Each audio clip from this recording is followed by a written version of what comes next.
Now, it is the first night of the qualifiers for the Qatar World Cup, a tournament that has been shrouded in controversy, whether it was the allegations of corruption involved in deciding the tournament would go to Qatar, or the suggestions of human rights abuses and worker deaths in the building of the stadiums over there for the tournament. So it is on the agenda, Brian. There's talk about Norway, the players making a protest before their game with Gibraltar this evening. Lots of teams and managers and squads have been asked about it. Should it all be happening? Is this something that needs to be put on the table as these qualifiers progress? Yeah, I think so. I think every country has a responsibility to point out some of obviously the neglect of the workers who have been working on building these, what I would say, a ridiculous number of stadiums in a small area in Qatar for the World Cup.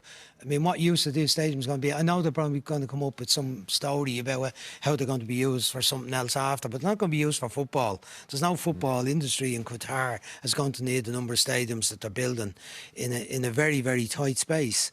But there's been hundreds of deaths of workers.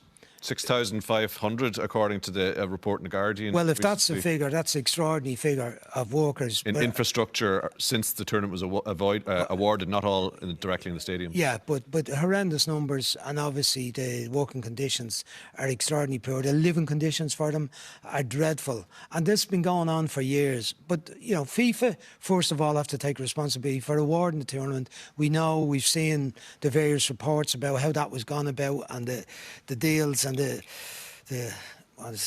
shady is too light of a word to say in relation to how they got the tournament.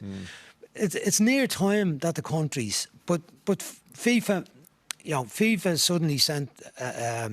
suddenly have started to seem like to have a bit of a conscience about it. They got a letter from Amnesty in recent days, pointing out to them that they had a responsibility to ensure that the workers working at the World Cup and in the build-up were properly cared for. It's a bit late in the day for that. But if countries are going to take some sort of a stand now and put pressure on the authorities in Qatar to get their act together, even at this late stage, I think they should do that. I'm not saying it's admirable, but they should at least do that. And it's a difficult one for players in a way, Damien, because they're focusing on preparing for games and they're getting asked this in a press conference, and I guess they're thinking, I have enough to be worrying about. But they're the ones with the profile, they're the ones increasingly with the voice to improve things in the world. I think so, but as Brian said there, it's a bit late in the day. It was awarded a long, long time ago. There's already been 6,500 deaths. By partaking in the World Cup qualifiers, you're competing to play there. I mean, if Norway do qualify for the World Cup, are they going to refuse to go on principle? Should they not partake in the qualifiers and say, look, we want nothing to do with this? I mean, that's the type of stance that needs to be taken, but it's a bit late in the day now. The stadiums are all nearly built. I'm pretty sure the debts will be dropping now as the stadiums are more complete.